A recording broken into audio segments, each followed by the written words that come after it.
What about the pronunciation of particular words? Some words keep cropping up in Shakespeare which were pronounced differently in his day.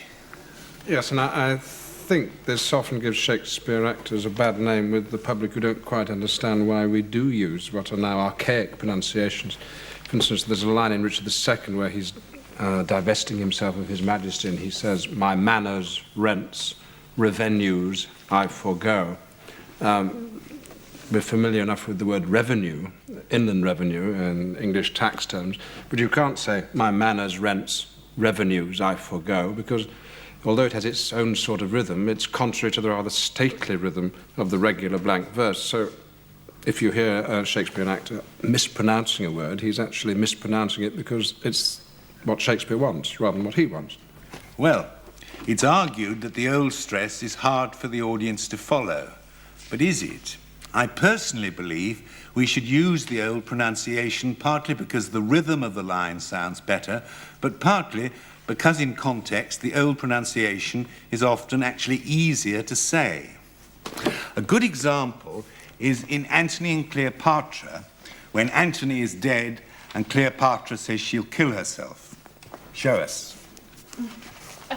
Rather a ditch in Egypt be gentle grave unto me. Rather on Nilus mud lay me stark naked, and let the water flies blow me into abhorring. Rather make my country's high pyramides my gibbet, and hang me up in chains. Good.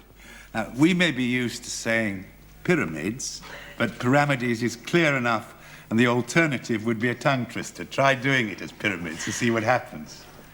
Rather make my country's high pyramids my gibbet, and hang me up in chains. Actually not so easy, is it? It's difficult. It's difficult to think of the word in the wrong way. I suppose because the blank verse sets up such a rhythm that to go against it, you really have to consciously think of going against it. That's right. Once one surrenders to it, it's actually easier all the time to go with it and harder to actually break the law against it.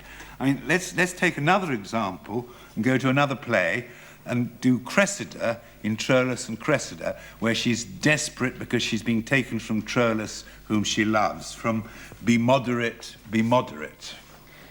Why tell me of moderation? The grief is fine, full, perfect that I taste, and violenteth in a sense as strong as that which causeth it. Yes, the crux is violenteth, which you found very difficult to say. I really have to stop in my line of thought when I get to that word to do it that way. Let's just listen to it again. The verse line is, and violenteth in a sense as strong. It sounds wrong, doesn't it? But if we scan it as Shakespeare scanned it, it falls into place. So now do it the right way. It sounds hurried, you see, when you do it the wrong way, and it's like you're snatching at the word and you can't hear what it is. Yes, violenteth in a sense as strong sounds like a tongue twister. But see what happens if you say violenteth, which is Shakespeare's way. Why tell me of moderation? The grief is fine, full, perfect that I taste, and violenteth in a sense as strong as that which causeth it. Yes, well, it is easier, isn't it? That's a very, very good example. Seems to flow much better. Yes, very good one. Sometimes there are single bits of pronunciation which don't actually affect the verse like that does, but which actually sound better, aren't they, in Troilus? Well, I remember you saying that, about Troilus and Cressida, that there's a character that in modern parlance we call Hector. But the Elizabethans would have said Hector, That's right. Which is a much richer, much more powerful sound than Hector.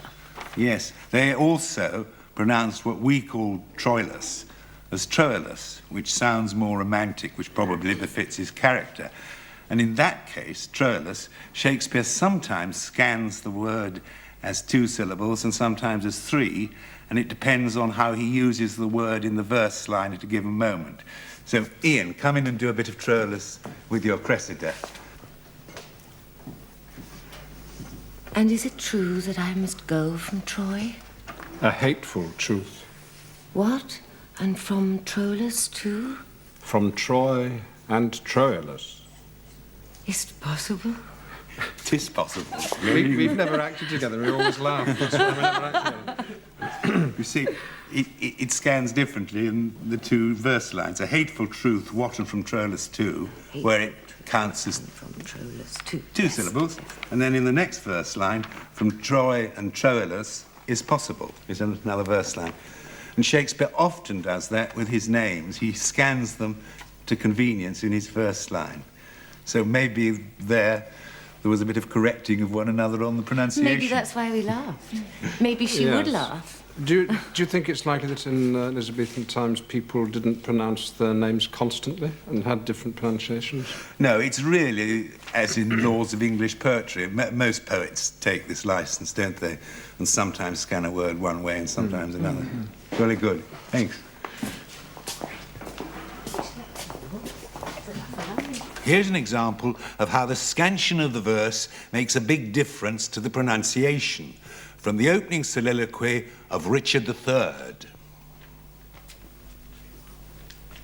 Now is the winter of our discontent, made glorious summer by this son of York, and all the clouds that lowered upon our house, in the deep bosom of the ocean buried. Now look at the last line and how it scans. In the deep bosom of the ocean buried. There are 11 syllables here, not 10. A buried, therefore, happens to be a feminine ending, and ocean, in the ocean buried, scans simply enough as ocean. But now let's look at a bit from another king, King Henry V, in his Once More Into the Breach speech.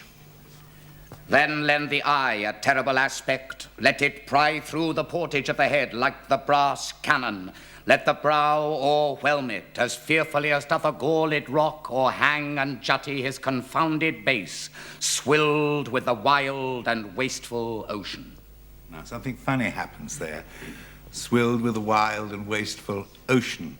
Rousing stuff, but it seems to peter off at the end. So if we dig into that last line, how does swilled with the wild and wasteful ocean scan? What happens to the word ocean? Ocean, maybe ocean. That's right. So it looks like a 9-syllable line, which is unusual. And if we're to have 10 syllables, we have to make ocean 3 syllables. And surely we're glad to do it in the context because it sounds much better. The whole line is obviously onomatopoeic, and we get the sound of the words giving us the sound of the surge of the sea. Swilled with the wild and wasteful ocean. That's right. John, what about that vexed question of whether we pronounce ED or not? Well, you have to do a little mathematical sum with the verse line, don't you? You have to see how it scans as 10 syllables, and then you have the answer. If we take 2 lines from a speech we've just looked at, let's have... Disguise fair nature with hard favoured rage. A favoured is 2 syllables. Now listen to another. As fearfully as doth the galled rock. You have to say galled if the line is going to scan properly. It's not just a matter of purism. Again, as with what we did with Cressida and Jane, if you misscan it, it's going to sound odd. As fearfully as doth the galled rock. Sounds like a bit of a hiccup again, doesn't it?